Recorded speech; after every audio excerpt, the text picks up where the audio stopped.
I'm Kevin Power, and this is SaskScapes, the podcast featuring stories of arts, culture, and heritage in Saskatchewan.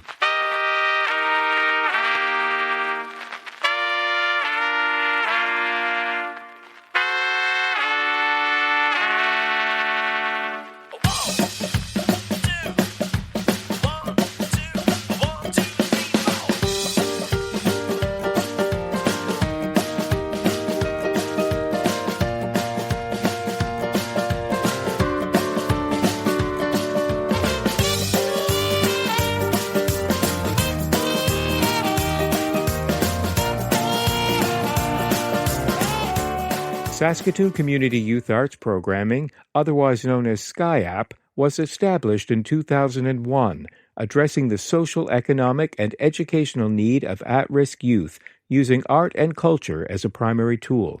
The Urban Canvas program addresses these issues through a unique employment opportunity for these young folks as they gain a better understanding of who they are and how to thrive as they move forward in their lives.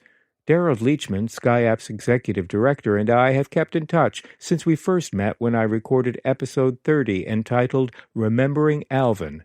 Darrell extended an invitation to me to spend some time with some of the past and present participants of Urban Canvas. You'll hear from Jane and Jordan, two of the Urban Canvas success stories whose lives were changed immeasurably as a result of this opportunity. You'll also hear from Bree and Lisa, both current participants of Urban Canvas, and how they found their way to SCYAP and their hopes for their futures. On November 20th of this year, 2015, Urban Canvas had its grand opening with a public showing held at the SCYAP Gallery.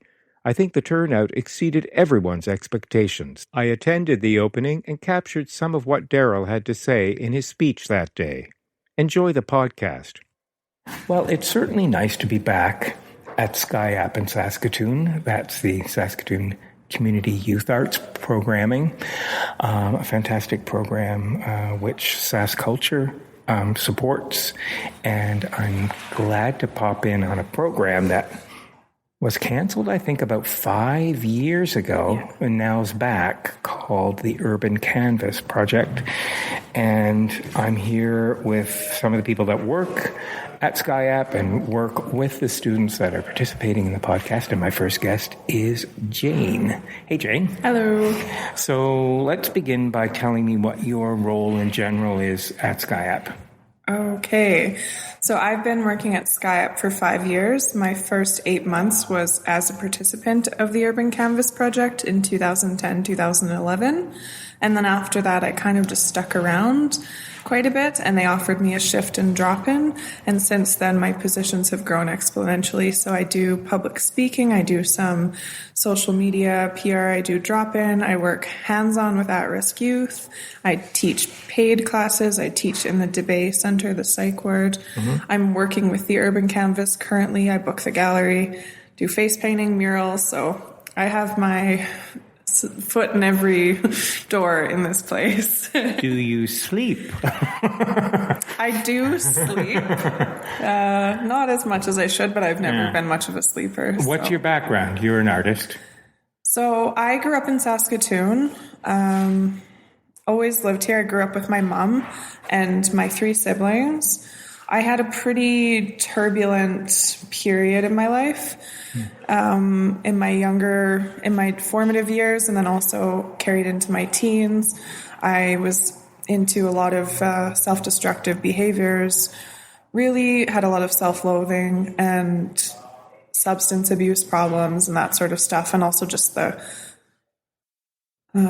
everything that I did was self-destructive for a long time. And then in 2010, in June, I woke up after blacking out again because I was drinking so heavily, and I just decided I'm done. And I don't know why, but that morning I was just done.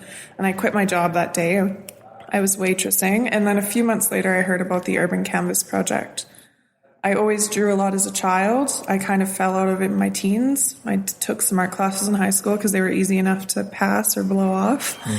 And then I didn't really have that much skill in drawing until I began at the Urban Canvas Project and that intensive beginning period where we'd work on every single fundamental skill. So the Urban Canvas really gave me a chance to hone my skills, I suppose. How long was the program at that point? The program was 8 months, and we started with really basic stuff, drawing, working on shading, getting kind of structure, form. We did tons of different practices. And then we slowly went into color theory, into painting. We did large replications. We worked on several murals as a group. And then in the end, we kind of began to work on our own projects and our own kind of composition and making up images. We also simultaneously worked on ourselves. So we worked on healthy boundaries, overcoming abuse and trauma, working on addiction problems, all sorts of things like that. And did a number of workshops. We did artist visits, artist talks, kind of just like immersed ourselves in using art as a tool to like overcome a lot of the things that we had gone through. Right. Were you at a place in your life where it was safe enough for you to participate in the program, or could you have been in a bad place? Like if you had started this kind of a program when you were in that bad place that you were talking about, would you have been accepted? Would it have been as effective? The place I was at before, like the years before that, I started doing drinking and drugs and stuff at quite a young age. And I had periods throughout my teenage years where I would stop for a while for whatever reason and kind of fall back into it. So before I quit drinking was definitely my lowest point that I ever hit. Because I was just in a group of people that was really, we were all kind of self-destructive. And I realized now what I was doing was I was just self-medicating to escape my mental pain. You know, like anything, if I could drink enough so that I would pass out, then I could have some peace, that kind of thing. So I don't think I would have been able to participate in the Urban Canvas because I wasn't ready. And I don't know what happened to me on that morning when I woke up and was just literally done. I was like, I had some alcohol with me, I threw it out, and I just knew that day I had to quit my job because it kind of went hand in hand, like working night shifts as a waitress was complementary to my substance abusive, kind of self-destructive lifestyle. Right? Because you're kind of surrounded by people who... Oh, it's the culture. It's normal. Yeah. And no one's going to question it. They're going to question if you don't want to drink, then what's wrong with you? Or why don't you want to party? Or it used to be fun, and you get that kind of peer pressure. And quitting drinking was quite hard because I still maintain this group of friends, and they're all lovely people, but they all had their own issues. And I got ragged on a lot. You used to be cool. What happened to you? You think you're better? That kind of stuff. So that was quite difficult. And once I got into the Urban Canvas, I was surrounded by some really fabulous mentors and then a group of people who were all kind of at a crossroads, and we were ready to move forward. Right. So a few months into it, I kind of stopped hanging out with those friends as much because I really wanted to work on myself. For the first time ever, I had this goal a little bit just to actually want to live life instead of just waiting to die or poisoning myself or slowly killing myself. Do you think that there would have been another way, well, it's purely hypothetical, but would there have been another way to get there or get to where you're at now had art not played a place in it? Or do you feel like just sort of the genetic makeup that is Jane lends itself to an artistic outlet, and through that, then the healing follows? So I think that I've always been creative, and I think when people fall into a really dark place, it's hard to get in touch with those sort of things that are healing to us. I definitely believe that I was meant to be here. I was meant to get into the program, and it just happened at the right time. Like, I had been employed for about, I guess, from June till September, and then I got into the project at the very end of September 2010. And I don't know where I would be without it. I knew at that time in my life, though, that I was ready to move forward. And I think having this group of people, watching them kind of grow as well, really helped me stay on that path. Mm-hmm. So I have no idea what would have happened, but I was at a place where I really wanted change. And this place kind of nurtured me and helped me grow. It gave me a safe environment where I had some really fantastic mentors and role models to look up to. And then a group of people who were all kind of in a dark and scary place for whatever percent of their life, or just like in a place where they really needed to change, and we were all motivated to do it. So it was nice. There were days where it was awful because you put a group of people together for 40 hours a week. And this isn't like a job where you're sitting at your own cubicle or you're in your own station. You're right with each other all the time. And a lot of strong personalities. There were days that were pretty crazy, right? But overall, by the end of the project, like, we were so close and we had just gone through so much together. It was the first time in my life that I felt like I could do something. Completing paintings in that program were some of the first things that I ever felt like I actually did. And were the paintings reflective of your life, your background? So I was doing lots of experimental stuff because I had just begun, and I did some kind of therapeutic pieces, which I look at them now and technically I think they're funny, but I did one piece that was called You Probably Think This Painting's About You. And early in my life, I kind of lost my voice. Like, I couldn't speak up to people. If someone did something wrong to someone else, I could usually say something because I don't like to watch people be treated unjustly. But if someone did something to me, I would often just hold it in. And I kind of had this really warped sense of self where I was very abusive to myself. And then when other people were, I just felt like it was what was meant to happen. So I did this piece called You Probably Think This Painting's About You. And I did a big sort of eyeball in the center, like staring at the viewer. And then I went through my friends and family and people that I knew and just thought of things that I wanted to say but never could. And some of them are very simple, like, the best part of being with you was seeing your mom. And then some of them are really deep and heavy. And for me, it was very therapeutic, but it was terrifying for people to read it. And I called it that because I knew everyone I knew would be like, where's mine, you know? And I tried to do ones that they wouldn't quite know. So I did some stuff like that. I painted a lot of females. I've always liked drawing women and people, specifically women. And my practice, like my personal art, whenever I do a show, that's just kind of free. It kind of tends to be a little dark. Or I like to focus on portraits of women and try and encase different emotions. I don't put a lot of context in telling the artist or telling the viewer what they're looking at. I like them to look at it and see what they feel. But then I was very young and just beginning to paint. So I did stuff that I was interested in, but I've definitely come a long way since. You said a while back, when you have this dynamic of a group together for a job like this, you said the word job versus school. This is not a school program. This is you're paid when you're going through this program? Yes, so you're paid to go to the Urban Canvas Project, minimum wage. I think it's 35 or 40 hours a week for 8 months. And that is a essential and crucial part of the program. Without the funding, there's a lot of people in the groups who have children, who have homes, who have bills, who have been living on their own for a long time. It's not school. Like it's the people who go to Urban Canvas Project probably can't afford to just go to school. Or else, like my case, when I was 20, there was no way I could have gone to school because I didn't have the grades for it, and I didn't have the maturity for it or the confidence in myself that I could do it. I thought I would never go to university. After the Urban Canvas, I went to school, and for the past 4 years, I've been going part-time while working full-time or working a couple jobs and paying for my school. But I got accepted as a mature student, writing a letter how I had changed since high school because my marks were just horrendous. What are you studying?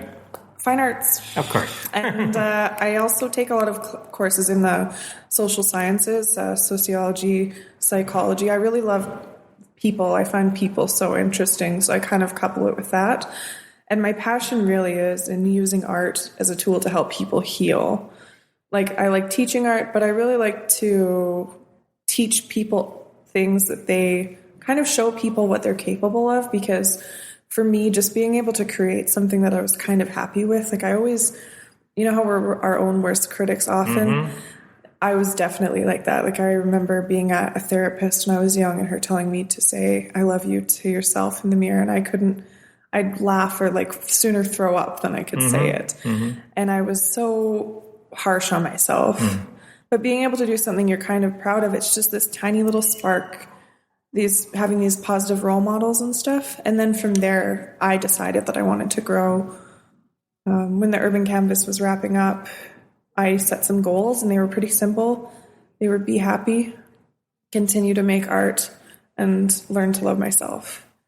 And it took me about 2 years from the end of the Urban Canvas till the first time I actually said I love you to myself, since I think probably the first time in my life. And it was a pretty crazy day, but it was just like so beautiful to actually be there. You know, you're not supposed to stop any of those three for the rest of your life. Oh, I know. Right? It's an ongoing process. I know, and I just I made those my goals, like being happy and growing are my goals always. And loving yourself is crucial, because you need to love yourself so you get the respect you deserve and that sort of stuff. And I think you constantly have to shift the weight of what you need to grow or what you need to change or what you need to be happy all the time. And it's just kind of finding that formula as you go, right? Yeah, absolutely. I don't know if the goal is to totally get it. Yeah. I don't think you get to a point. I don't think you ever get to a point where you're like, this is it, ding, like, no. Then you're done. No. I don't think that ever happens. I feel like if you're not growing, you're kind of, I don't want to say dying, but if you're not learning and growing, and maybe you are dying. Or living a life not fully realized. Yeah. That's for sure. Yeah, I think so. I think you can't just get to a point where you're good.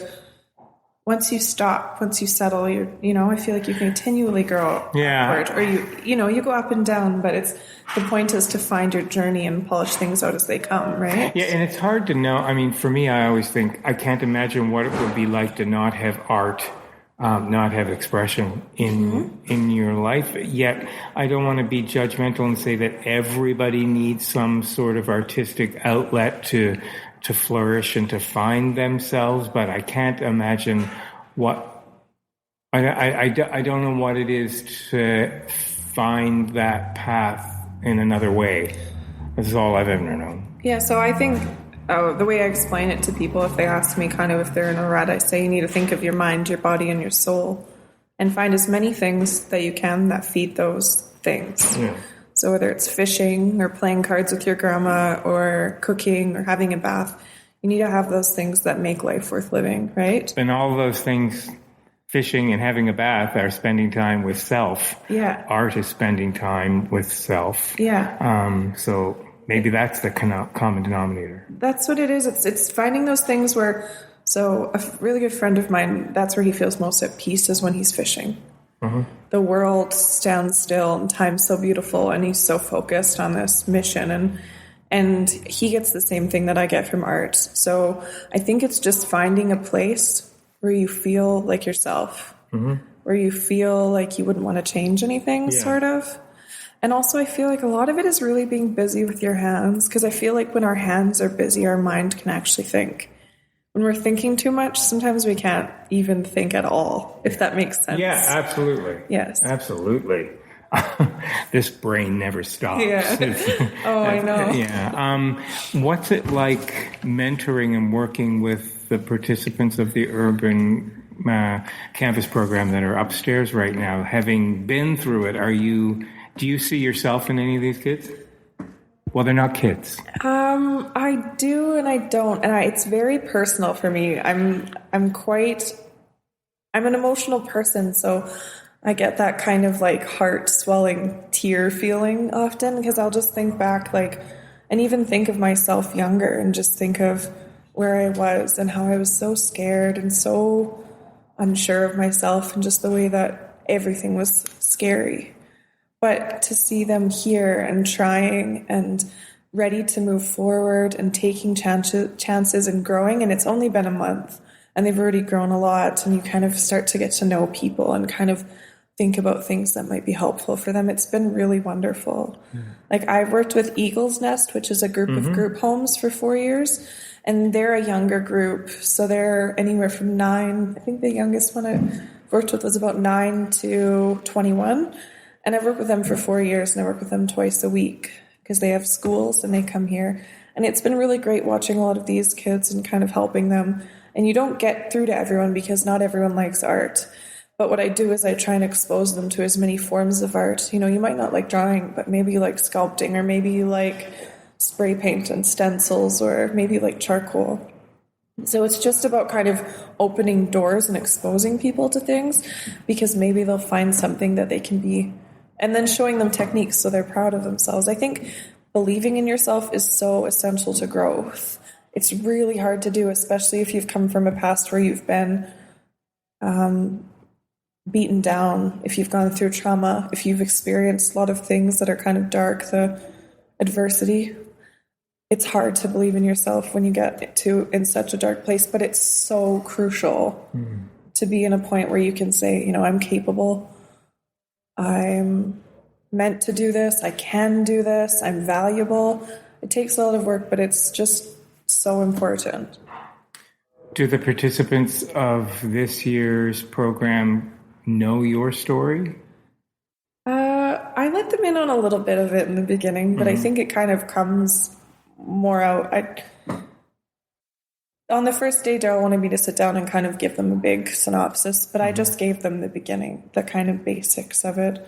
And then it comes up in conversation. I feel like it's more organic that way than kind of just sitting down and saying, you know, like a presentation, I am Jane, and this is what I... So I prefer to just kind of bring things up as they are needed. Right. What would you say to the younger you, because there are younger yous out there, and because podcasts are such a great outlet for a younger demographic, what would you say to someone who's in the place now that you were then, who can't access something like the Urban Canvas program because of where they are geographically? There may not be anything like that. What can you do for yourself while you're finding a group of people?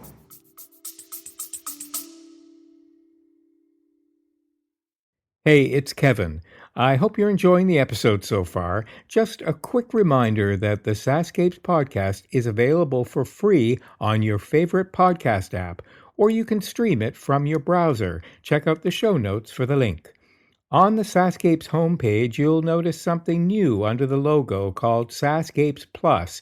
You can't miss it. There's a big button saying support with a heart icon next to it. I'd love it if you could click on that button and help keep this podcast series going. When SaskScapes launched in May 2014, it was the first podcast in the province celebrating arts, culture, and heritage. In fact, you'd have been pretty hard-pressed to find any Saskatchewan podcasts. So I'd like to think that we paved the way. It's been because of your support that this podcast is now in its 9th year. Okay, that's it. Enjoy the rest of the episode. I think it's really important to realize that traumas and things you've gone through, to learn how to heal and let go from them, which is so difficult to do, but very possible. I think it'd be nice to tell myself that you're okay just the way you are. You don't have to be so obsessive about everything and constantly bashing yourself down. Like, I don't understand how there's people in this world who make us feel so low. And it makes me really sad that for so much of my life, I was in such a sad, dark place. And all of my anger went inwards instead of outwards. I just think it's really important to learn to start small. So start with small things that make you feel good. Try not to turn positive things into negative things, like compliments, for example. If someone gives you a compliment, it's because they're coming from a place where they want to say something nice to you. And by saying no, or turning it into something negative, or saying the opposite of what they're saying, you're taking this beautiful gesture and you're slamming it to the ground, right. And both of you feel bad now. Right. So it's just those little tiny things that you can start with. Smile. Like for me, I like to smile at people, because either they smile back and then we kind of have this moment where this world is very isolating, and technology, even though it brings us closer, it also really pushes us further apart. So by smiling at people on the street, I get a moment with a stranger that's kind of beautiful. And I probably would add to what you said, find at least one person you can trust. Yeah. Because it's hard to do it alone. It is hard to do it alone. It's also, I think it's really comes down to those body, mind, and soul. If you can find things that feed those things, there's some that overlap. Like listening to podcasts and going for a walk, you can feed your brain while you're exercising, right? Mm-hmm. It's about finding these simple things in life. It's also trying to find things that aren't expensive, because you don't want, when you're having a really hard time, and often that coincides with not having money, unfortunately, all of your vices or all of your escapes to be run by money. So if you can find like a library you like to go to, or a bench you like to sit on, or a gallery, or different places you like to be, whether they're alone or with people, you just need to find things that feed your mind, body, and soul, and balance them. Look at what you're missing and fill it. And it sounds hard. I think the other thing is always keep going. Like, Of course we have bad days. Of course I have days where I don't want to get up, but I make myself get up. And maybe that day all I do is get up, make my bed, and make myself breakfast. But I do something, because I know when you're caught in a depression, it's so hard to do anything. But we really need to be rewarding to ourselves for getting out of bed that day, for doing those small things, because being a human being is a very strange experience, and you can only truly learn from your own past and the things you go through, right? Yeah, absolutely. I think loving yourself is what I'd like to tell myself. You're okay. I love you. You need to learn how to love yourself, you know? Things are hard right now, but they'll be okay. And eventually you'll get to a place when even when you're not okay, you're still okay. Thank you. I think one more thing is kind of challenge yourself. Like oral presentations or speaking in public was one of my biggest fears. Like it freaked me out so bad. Yeah. And when we had our mini first reception in this gallery, Darrell asked me to read something in front of the audience, and I did, and it wasn't personal, so it wasn't a big deal, but I stuttered and it was hard, but I pushed myself and I did it. And then for our grand finale at the Mendel Art Gallery, there was 300-400 people. There was a bunch of really important people there. It was a big thing. There was press. And I had written a speech about how this program had really affected me and how it had changed my life and how my life was starting to, I was just like a little bud, you know, just peeking above the soil, that sort of thing. And I made myself get up and read it. And it was terrifying, but afterwards it felt so great. And I've done things like where I've been flown to Winnipeg and spoke in front of 500 people. I do podcasts, I do TV, radio, all that kind of stuff now. I think it's important to push our boundaries in a healthy way. Because if you continually stay in your boundaries, you'll grow slowly. But if you step into a new place, you'll grow in a whole new way. Yeah. Like, it's better to try something and fail than it is to not try at all. So, I don't know. I think Einstein failed quite a bit. Yeah. Well, all the great successes, they had millions of failures, I'm you sure. get nowhere in life with continual successes. And stepping out of your comfort zone, even though it's scary, it's when we grow the most. Like, drawing in front of people was just terrifying because I wasn't artistically strong. Like, a lot of this group, they're amazing. Just from the, you know, they have that natural thing, or they've been honing their skills already. And I was so scared to let anyone see. So, but I did it. And where I am now versus then is just amazing. And I'm so grateful for everything I've gone through. And now you get to pass it on. Yes. Now I get to be the person that I needed when I was younger. That's so great. Yeah. What more can you ask for? It's quite lovely. Thank you so much. My pleasure.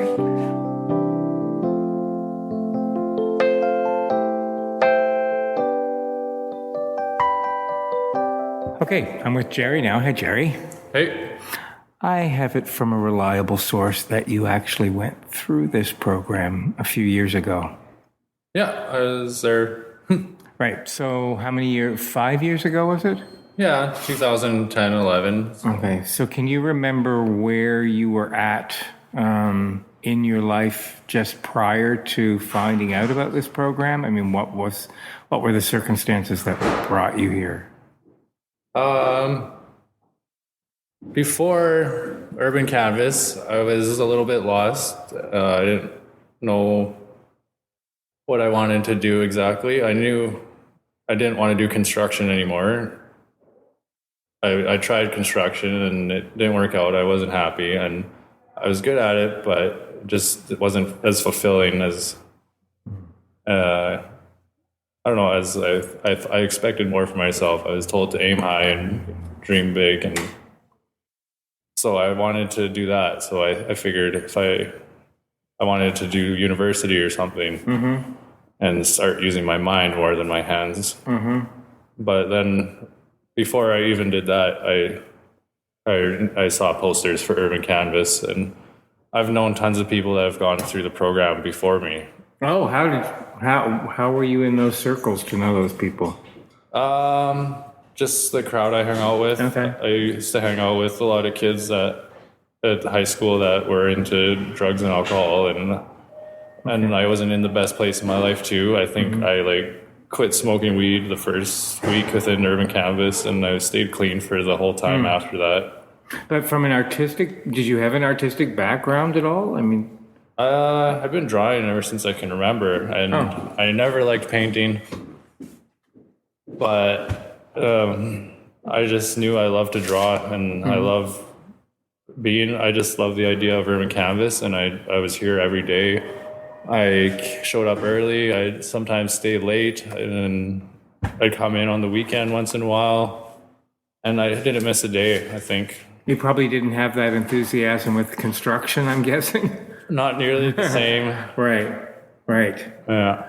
And through the program, which would have been, 36 weeks? 30, yeah, about there. Yeah. So what was the journey like for you? What did you discover during that process that you might not have known about yourself prior to coming to the program? Just gave me a place to be comfortable and to have a range, and just to study it and earn while I'm learning, and because they pay you minimum wage to be there, Right.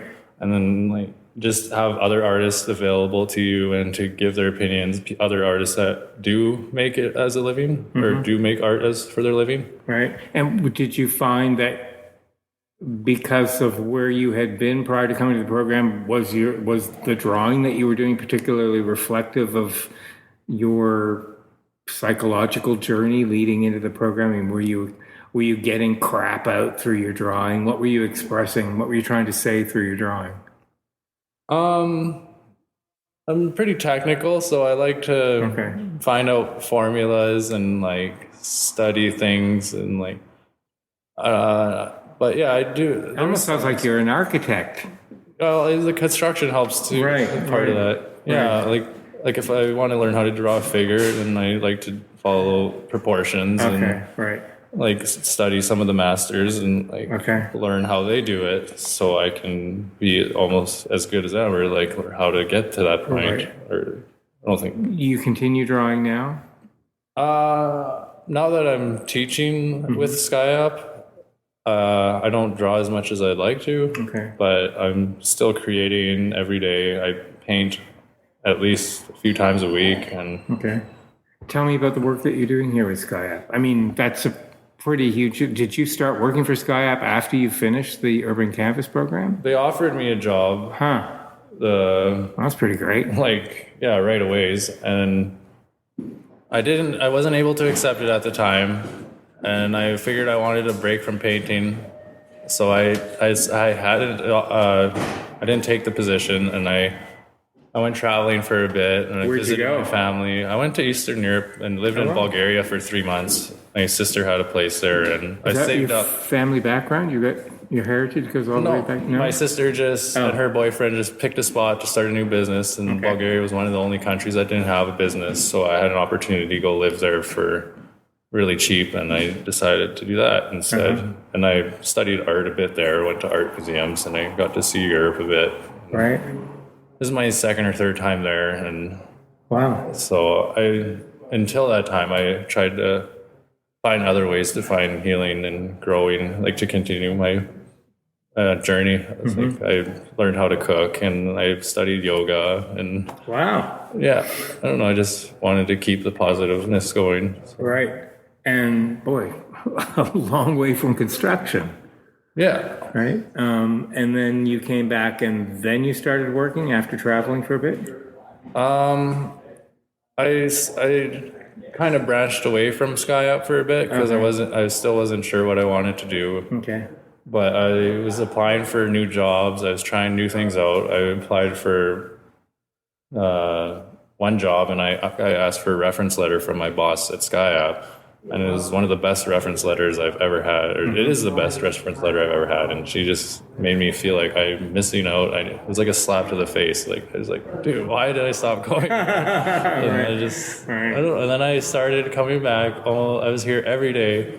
I was painting, and then they gave me an art show. They let me have an art show because I was painting so much here when I wasn't working. And then eventually I had an art show, and then they started giving me classes to teach, and I started working drop-in, and I started doing commissions, and it just what I'm doing still to this day, 2 years later. What are you teaching here? I'm one of the Aboriginal art leaders. I try to do workshops that are focused on like old Aboriginal styles of art, or even current. Like we do workshops on dream catchers and sewing, leather sewing, and like using beading and different techniques, even like drawing on old scrap pieces of paper. And I don't know, I'm still trying to come up with ideas. So I want to. I mean, this is a drop-in center in nature, right? So are you finding that the First Nations kids that are coming here off the street working with you are developing an appreciation of their heritage, their cultural heritage through the art that you're teaching them? I mean, do you sense that's why they're here? I can. Well, the drop-in is different from the programs we teach, so I can't really say about drop-in. Drop-in, I see people that do get a lot out of it. And then, okay, so there are other programs other than the Urban Canvas program. So the program you're teaching, is it just one singular program? It's Cultural Connections. Okay. And we do programming with different organizations, like I don't know if I can say names. Yeah, sure. Like EGADS and White Buffalo, Bridges, Dream Brokers. So I do a workshop. I do 2 workshops a day sometimes. Okay. Not every day, but right. Today I'm doing 3. Right. Yeah. And so are these mostly First Nations kids that are taking your workshops? Depending on the location, and yeah, if it's in their city, it's mostly Aboriginal kids. Right. But yeah, a lot of them do take an interest, and usually it's the ones that want to be here that do show the interest. Like, right. When they're forced to come here, a lot of the times I don't see any interest, but I still try to incorporate other life skills into it too, like just listening, paying attention, and not interrupting, like just right. being part of the group instead of like secluding themselves. Right. I guess I'm always fascinated that the younger demographic are interested in connecting with their roots. Oh, big time. I feel like it's knowledge that needs to be shared, and like people do connect with who they are through their culture, and like they find out where they come from, and they find out more about themselves and like what their people used to do and why they do the things they do today. It's all connected, I find. Right. And do you see participants of your workshop changing? Like, do you have great success stories that you can share of people that really came here in a bad space that you've seen really transform themselves? Or do you get to work with the participants long enough to see them through that kind of a journey? Usually every semester, or it's like school, right? So we only teach during school, and so I get a new group every like turnaround or whatever. So I don't get to keep working with the same kids over and over, but I do see people come in here that keep coming back, and they're always happy to be here, and I don't know, life is usually pretty good for them, and they're always glad to be here and have the space available to them. And I'd always find that even though I don't get to see it, I know somewhere down the line somebody gets something out of it, because I've heard it. I've people say, "Oh, thank you so much," and like.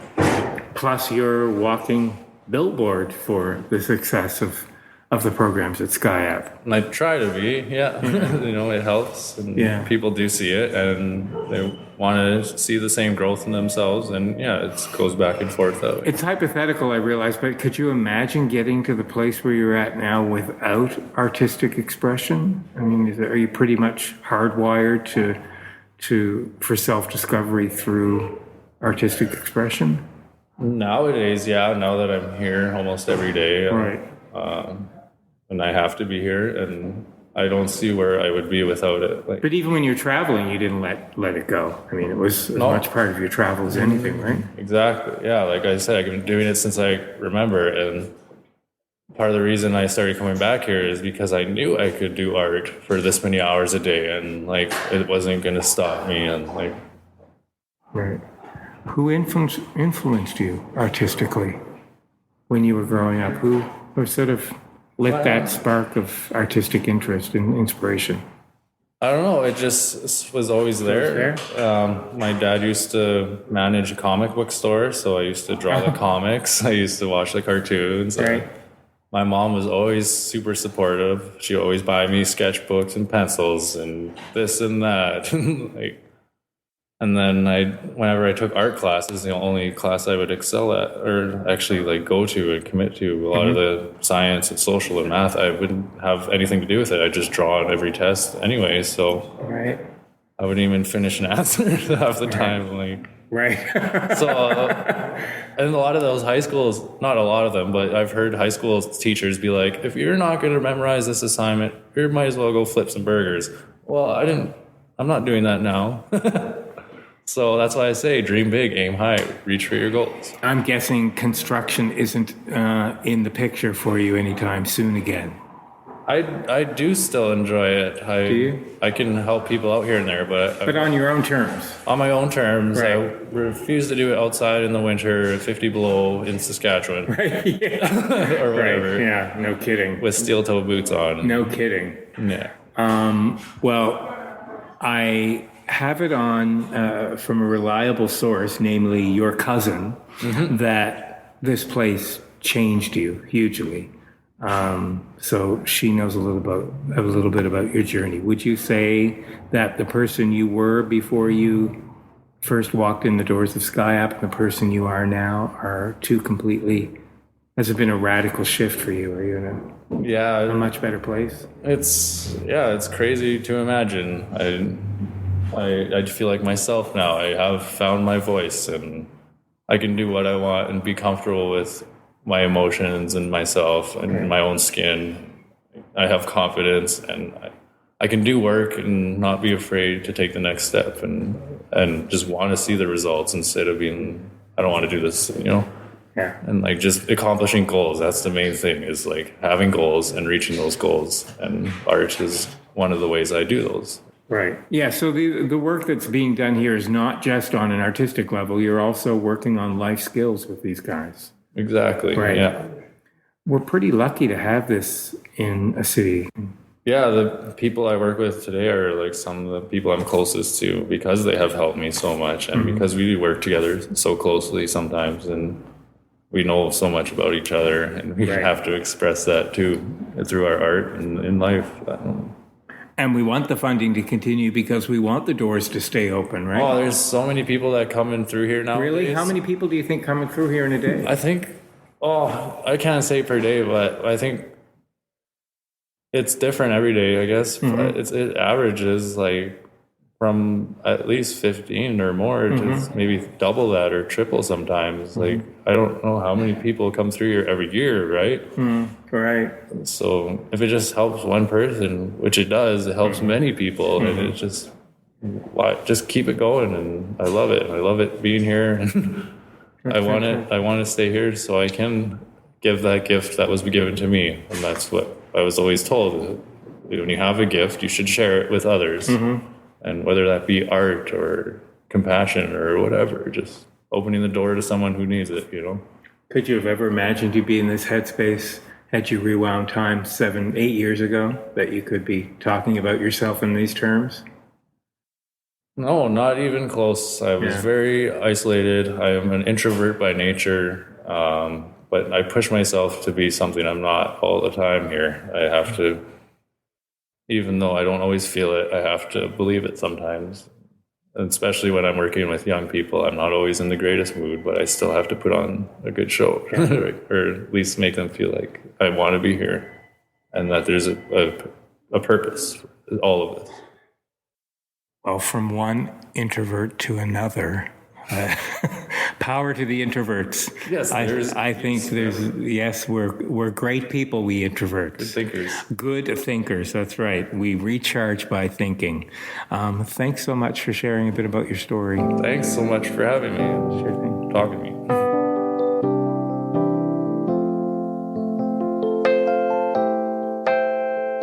Now I'm up here in the creative space that is the Urban Canvas program, and you are? I'm Bree Dodd. Bree, and first of all, what are you making here that we're looking at? I'm making a paper replica of our residence here in Saskatoon. Oh, right. So, yeah, cutting lots of paper. Right, no kidding. Tell me, when, sorry, we're having candies handed out now. Thank you, Jerry. Jerry's come with the snacks. So you started this program 5-6 weeks ago, right? Yeah. Okay, and how did you find out about Urban Canvas? There was a documentary here in Saskatoon called A Chance to Speak, and they had little, I guess, kind of business card things that said, looking for a job, want to make up to $1,400 a month, blah, blah, blah, do what you love, call. And then it gave, I guess, Darrell's number. And so I called it the next day and got an interview set up. And then came in, did that about a week later. And then heard back a couple days later that I had got accepted. So, yeah. And, I didn't have anywhere to stay, and so I stayed in the shelter for a little bit, and then I got into a group home luckily here and so me and my daughter were staying there for a little while, and I was trying to find work, but it's hard to find work when you're young. Everybody wants to hire people in like 25 plus, and so I wasn't having very much luck, and so but this would be an awesome opportunity. Now, you obviously had an artistic background. Yeah, I always loved doing art, but I never really pursued even much of a hobby in it. It was kind of just something that I did in school, but I loved it in school. But I hadn't really done it outside of school. And so, yeah. But now I guess it's what I do all day. And you're making this intricate house. So, I mean, you're obviously, is that your sort of thing artistically, is architectural kind of expression? No, it's not. But look at the way you even peeled the orange. It's architecture. I know, apparently it's my hidden talent. Yeah, right. No kidding. Yeah. And so how are you feeling now that you're these many weeks into the program? What have you benefited from the most so far? I think what I've benefited the most from it was the decision to come back to Saskatoon was not an easy one for me, just because I have a lot of history, I guess, in Saskatoon, and I didn't think I would ever set foot back in Saskatoon. And so to be able to be here and then be doing art every day, it's almost like, as I guess, a kind of therapy during this time to help me kind of deal with being back in Saskatoon. And so as things come up, then I'm able to express it through being here and through the art that I do. And it's helped a lot with the stuff that I've dealt with since I've been back. You feel like the creativity that you can express here is kind of working through some of that crap. Yeah, exactly. Yeah. 'Cause, I mean, yeah, if I was doing another job, that's fine, but then I would be dealing with this stuff that's happening outside of work. But it's nice to be able to come here and be able to, like, if you're having a rough day, like, you can say that you're having a rough day, where a lot of jobs, you got to leave that stuff at the door, and you don't bring your personal life into your work environment. And to be able to do that a bit here it helps a lot. Right. To be able to talk to, I guess, your boss and say, like, I'm having a really tough day and I just want to cry. And they're like, okay, let's talk, rather than, well, why did you bring that here? You should have left that at home. It's just, it's a lot better of an environment that way. And do you find that this program is helping you when the day comes to an end, when it's 5:30 and you're going back out into real life? Do you feel like knowing that this is here? Yeah, especially with having my daughter. And night times are quite stressful for us, and she's not a very good sleeper. And so if we've had a rough night, then to be able to do this art during the day, it's a really successful way to not just have that build up, to be able to come here and release, I guess, the emotions that I'm feeling, and not have it build up, and then the exact same thing when we get home. We get to start fresh during the day, I guess, is what I feel. Is that it's hard to project, but where do you hope you'll be at the end of this programming? By then it'll be spring. What do you want to get out of this? I think that, I don't really know what to expect yet, because there's been things that even just in these couple weeks that I wouldn't have thought would have happened. There's a lot of really cool, I guess, workshops that they do here. Like, we had a therapy dog come in the one day, and I wouldn't have expected that, but like, to know, just to get information on that, and it kind of opened my eyes a bit to, like, other jobs, I guess, that are out there. And so, yeah, there's, I don't know what to maybe really that's expect. Okay. Maybe that's okay. Maybe every day being something undiscovered is what this is all about. Yeah, that's kind of what I feel is, just every day is different. I'll let you get back to your house. Thank you for talking with me. Yeah, thank you.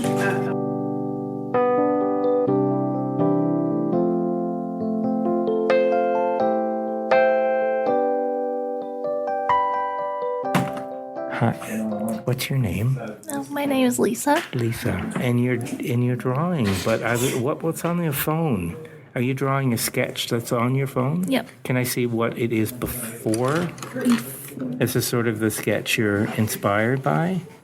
Yep.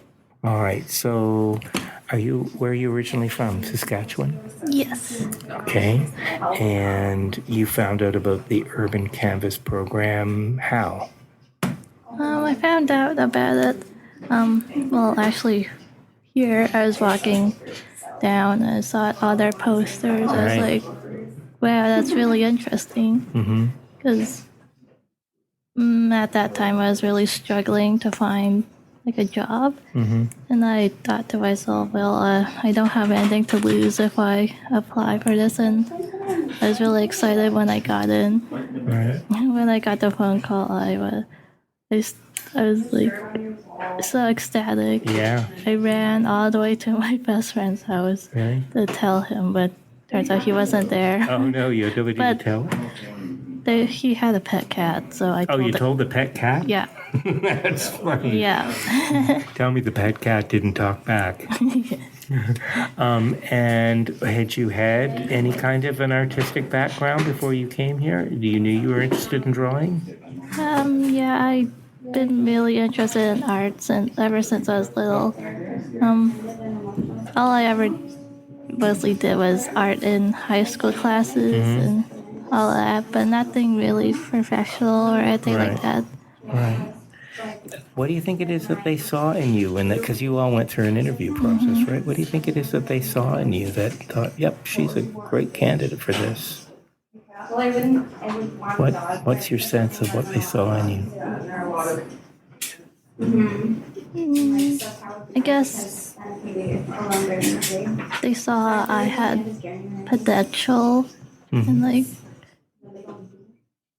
they saw that I had like the ability to work towards like opening up and Yeah, because there's more in this program than just art, right? You're doing a lot of personal development things. What would you like to feel ready to do when you finish that here? I think I like to feel like that I could teach young people art and not just art but personal skills and life skills, and I think that's really important because I feel like young people don't know where to go, and I think art is a really good way to combine all of that and like help them learn while they're doing something they love. So it sounds like you want to be for others what people are being for you right now. Yeah. I guess that's the best you can hope for in life at any time, but especially coming out of this kind of program that you can pay it forward. Yeah. I think that's fantastic. I think you're very, very lucky, all of you guys, to have SCYAP here and to have funding available to make this kind of a program happen. You must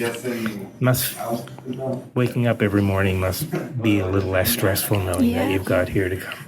Do you have the support of your family while you're here? Do they know, that you're here?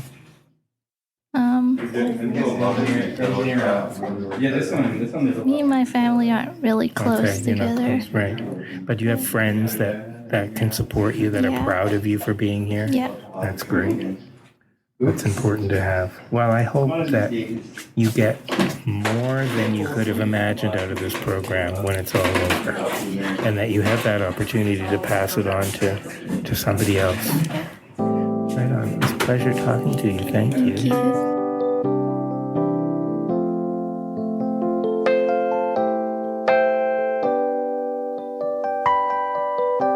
Jordan, how are you? Good.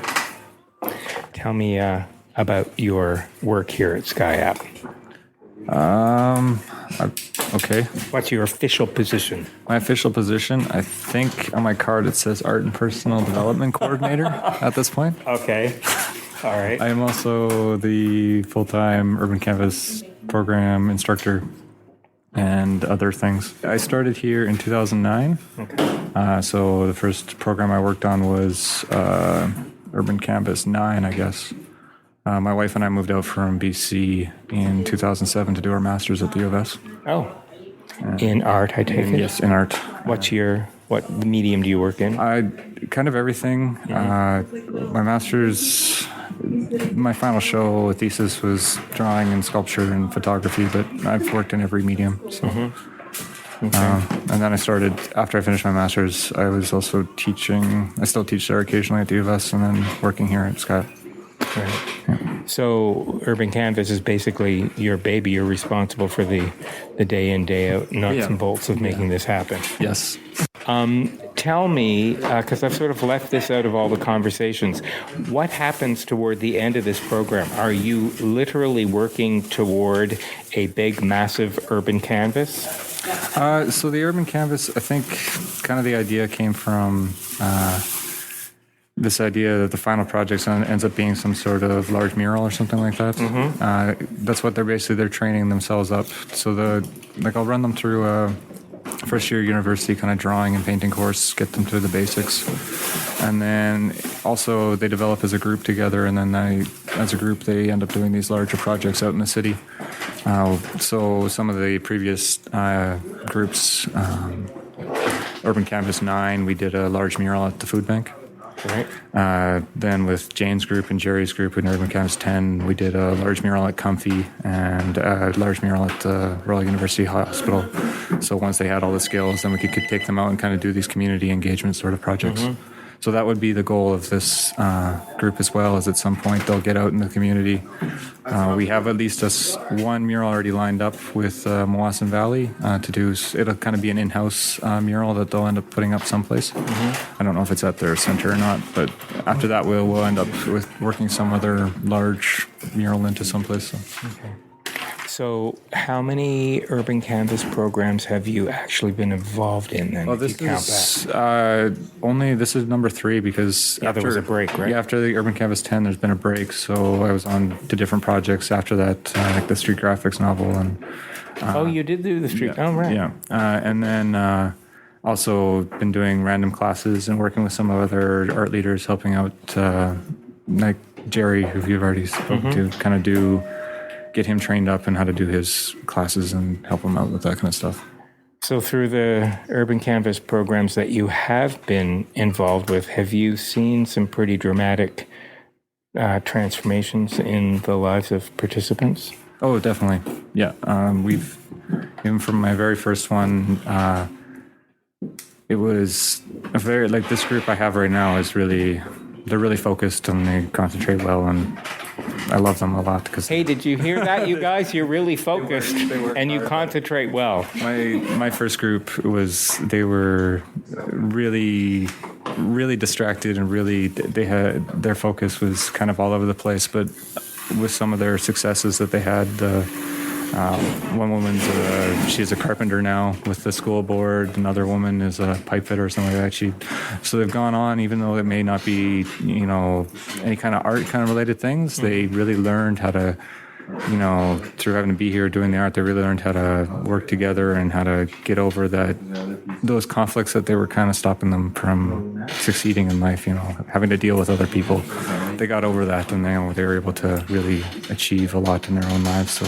Yeah, because it's more than just art, right? You're doing personal development. And the personal development, it's a lot just through them being here and having to work through their issues instead of being able to run away or something like that. They actually work through their problems slowly, and then we give them that space to work through that slowly, and it gives them opportunities so that when they get into another workplace where maybe it's not as forgiving, they know how to handle those stresses. So. Right. As an artist yourself, do you think that that's the power of art, is to be able to work through all of that stuff? I mean, I'm not saying, not to sound exclusive as it being the only way, but it's certainly a pretty powerful way, yeah? That's always been my kind of thought, is art is work, and there's no difference in whether it's working with a shovel or working with a pencil. And so you have to stick, it's learning how to stick to it and, finish off the problem. And so I think that's what they get here, is they slowly learn that all work is just work, and it's whether you want to put in that effort or not. Were you part of the interviewing process? Yeah, I was interviewed every single person here. So how many candidates did you interview? I think for this program we did 40-ish. And, we only were able to take 12, so... So what was it that you were looking for?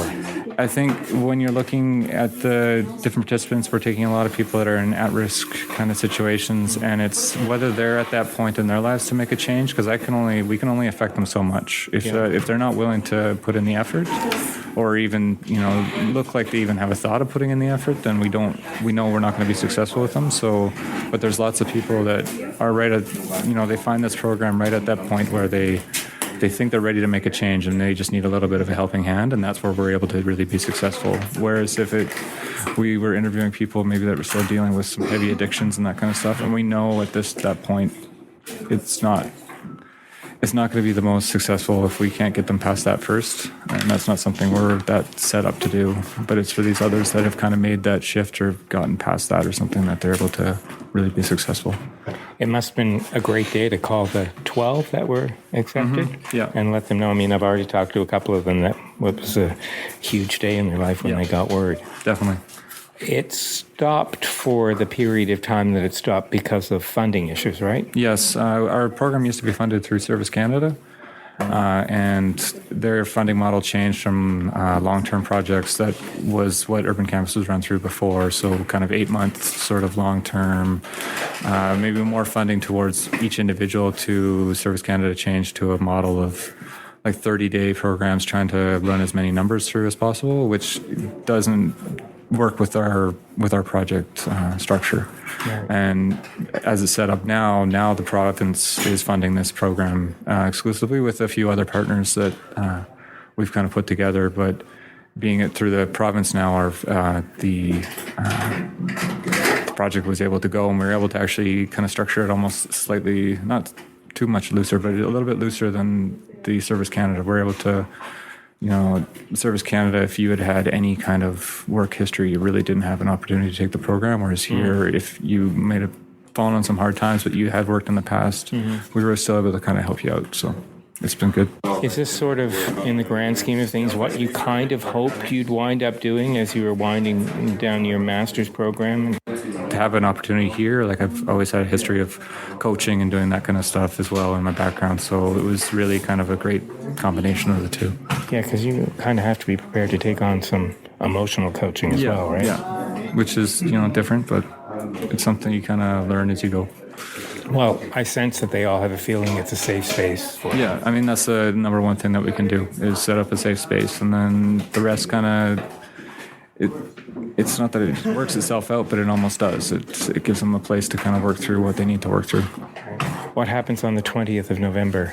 The 20th of November is their first exhibit, so it's an opportunity to kind of open up the program. It's an opportunity for them to show the skills that they may have developed over the last few weeks, because we only started on the 24th of September. Right.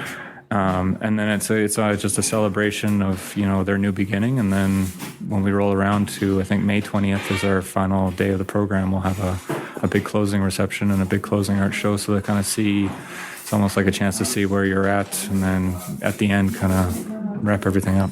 So do they have to make a presentation on the 20th? On the 20th, it's a regular kind of art exhibit. So the show that we're working on was, these guys seem to have a lot of skills and a lot of different areas that they like to work in. So in previous incarnations, we had maybe one project or one style of drawing that we'd work on, and that would be their first show. With this, I was able to open it up and offer them the idea of going to the local history room in Saskatoon, since everybody's either from there or we're working here now. And pick out something interesting in Saskatoon's history that they found, and then make an art piece about that. So they'll be kind of having those up and around. And then on the day when we have all the people here, we have like the mayor is coming, and our few MLAs are coming, and the police chief and the fire chief, and that they'll have an opportunity to speak and say where they're at, or do some kind of welcoming sort of stuff, and just have an opportunity to show off what they've done. So the building's always full, so it's always alive. So it's great to see. It's a creative hub, this place. Definitely. That's great. Thanks, Jordan. Yep, no problem.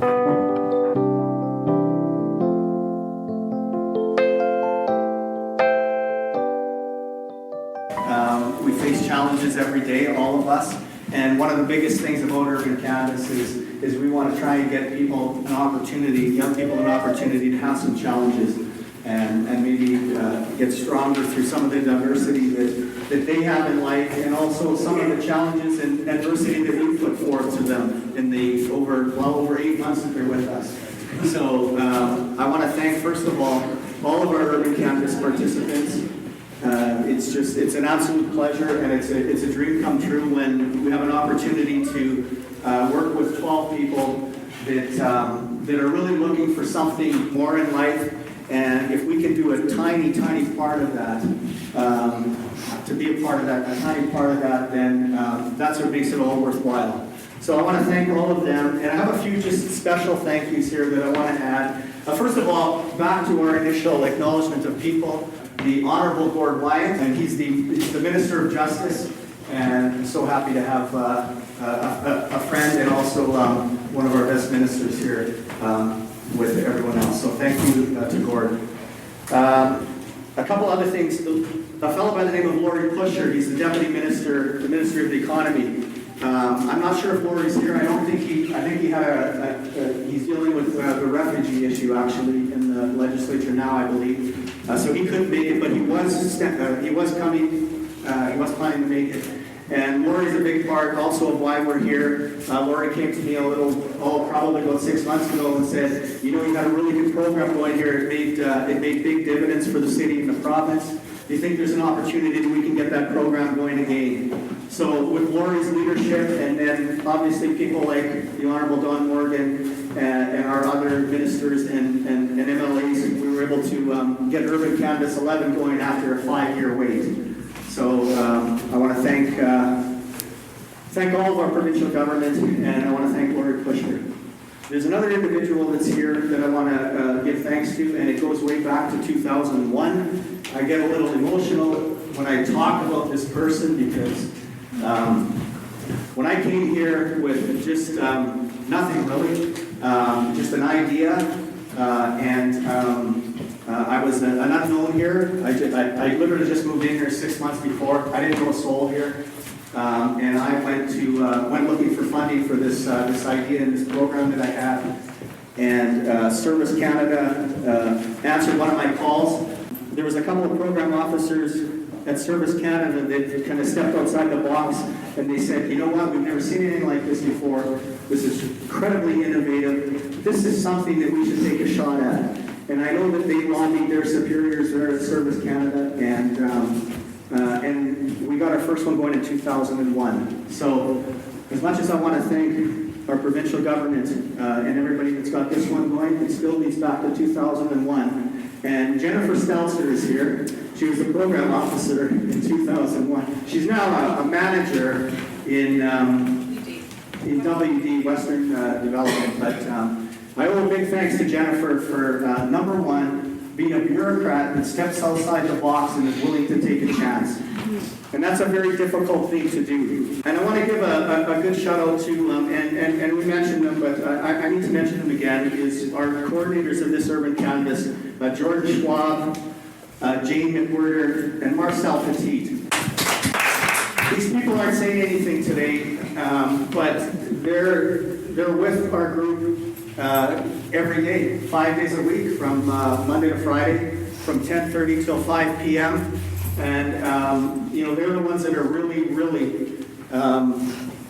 making the difference right with the people that we work with. There's a number of us that do stuff with the group as well, but those are the 3 lead coordinators of this project, so I really want to acknowledge them. And if you all come back for the graduation in May, you'll see more of them because they're going to have pieces up here doing presentations to these wonderful, intelligent, incredibly cool youth that we have. And they'll be saying a little bit about each and every one of them because after 9 months of practically living with them, they're going to know a lot about them. So I would encourage you to come back to that. I'm so proud of our group, and I'm so looking forward to spending the next 6 months with them and watching them grow more and more. I want to thank Tammy, because Tammy is Tammy. And Tammy does a whole lot with Urban Canvas. As you know, we are a sponsor of the Urban Canvas. We have a considerable amount of donation in kind going, and Tammy's part of that donation in kind. So I want to acknowledge her, and I want to acknowledge our bookkeeper. I don't think Cindy's here, but she's also puts a lot of hours in that aren't paid for, that are covered as donation in kind. So I want to thank all of them, and I want to thank Sue Stewart, who is the former grants coordinator for the city of Saskatoon. She's also a former grants coordinator with the Canada Council. Sue was with us for a number of years, but she moved to Gimli. But she's still with us whenever I need any type of advice on certain matters. Plus today, I want to thank her because she sent a dozen flowers, individually wrapped flowers for all of our participants, sent them, and I wonder if they have them or not, but they're going to get them. They're here. So I want to thank Sue for that, even though she's not here. Again, I want to thank our police chief, our fire chief, our ministers, our MLAs, our MPs, Kelly and Sherry. It's just, it's an absolute pleasure, and it's very heartfelt, and I can't thank you enough. I want to thank everyone else for coming. If we don't have you, we don't have a place here. Thank you very much. Hey, thanks for listening. The SaskScapes podcast is created and hosted by Kevin Power for SaskCulture. Funding to the cultural sector is provided through the Saskatchewan Lotteries Trust Fund for Sport, Culture and Recreation. For more information, visit iheartculture.ca and saskculture.ca.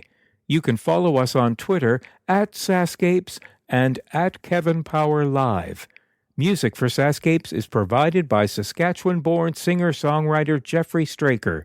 These are our stories, Saskatchewan, and they have no end. So tell me, what's yours?